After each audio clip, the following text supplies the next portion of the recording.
Problemado sa pag-ibig, pamilya, o nahihirapang hanapin ang sarili? Huwag mag-atubili dahil may nakikinig sa'yo. Love Me, Kathy G. This love letter is from Gracia. Dear Kathy G, magandang araw po sa inyo at sa lahat ng masugid niyong tagapakinig. Ako nga pala si Gracia, I'm 23 years old. Isa lamang akong simpleng anak na nangarap makaahon sa hirap ng buhay. Sabi nila, Kathy, hindi raw masamang mangarap. Kaya kahit mahirap ang buhay namin, hindi ako tumigil sa pag-abot ng aking pangarap. Lumaki akong mulat sa realidad ng kahirapan, Miss Kathy. Bata pa lang ako, alam ko nang hindi madaling mabuhay kapag kulang ang pera. Habang ang ibang estudyante ay iniisip lang kung anong susuotin or saan gagala, ako iniisip ko kung papaano ako makakapasok kinabukasan. Minsan naiisip ko rin kung bakit may mga taong ipinanganak na mayaman habang kami kailangang kumayod ng sobra para lang mabuhay. Bakit may mga batang hindi na kailangan magtrabaho? Habang ako, maaga pa lang ay kailangan na magsikap para lang makapag-aral. Habang nag-aaral ako, tumutulong din ako sa pagtitinda sa ukay-ukay at tiyangge para may pandagdag kami sa pang-araw-araw, Kathy. Hindi man malaki ang kinikita ko, sapat na yon para may maipambili ako ng gamit sa school at kahit papaano ay hindi gaanong mabigat sa aking mga magulang. Pero dahil alam kong edukasyon lang ang tanging paraan para mabago ang buhay namin, Miss Kathy, lalo akong nagsumikap. Dahil mahilig ako mag-aral at sinasabing matalino raw ako, tinanggap ko ang paggawa ng projects, assignments at reports ng mga kaklase ko kapalit ng bayad. Minsan puyat, minsan gutom, pero tiniis ko ang lahat dahil kailangan ko pong mabuhay at makapagtapos.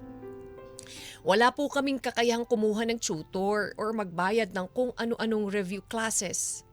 Kadalasan, self-study lang po ako. Ako lang mag-isa ang nagtuturo sa sarili ko. Pero kahit ganon, hindi ako sumuko. Ang mama ko po kasi, Miss Kathy, kahit walang maibigay na pera, lagi niyang sinasabi sa akin na magtiwala lang ako sa sarili ko at makakapagtapos rin ako. At yun ang naging lakas ko. May mga pagkakataon ding gustong tumulong ng mga tita ko, pero ayaw ng mga magulang ko. Kahit mahirap daw kami, kaya pa naman daw naming lumaban ng marangal. Noon, hindi ko maintindihan kung bakit kailangan pa naming mahirapan, pero habang tumatagal, na-realize kong gusto lang pala nilang matuto akong tumayo sa sarili kong paa. Hanggang sa dumating ang araw na matagal ko nang ipinagdarasal, Miss Kathy. Graduation day ko. Habang suot ko ang toga at paakyat ako ng stage, parang bumalik sa isip ko ang lahat ng pagod, gutom, puyat at luha na tiniis ko. Hindi ko mapigilang maiyak nang marinig kong tinawag ang pangalan ko bilang isa sa mga graduate with honors. Sa unang pagkakataon, pakiramdam ko, hindi na ako yung batang mahirap na mangarap lang. Pakiramdam ko, unti-unti ko nang naaabot ang buhay na matagal ko nang ipinaglalaban. Pagkababa ko ng stage, nakita ko ang mama ko at ang tatay ko na umiiyak habang nakangiti. Mahigpit niya akong niyakap at sinabi niya sa akin, proud na proud kami sa'yo. Hindi man kami mayaman sa pera, Miss Kathy, mayaman ako sa pagmamahal, tiwala at pangarap. Ngayon, hindi pa man tapos ang laban ko sa buhay, masasabi kong malayo na rin ang narating ko. Dahil hindi masamang mangarap, masipag at sumasampalataya para mabago ang kapalaran ng isang taong dating walang-wala.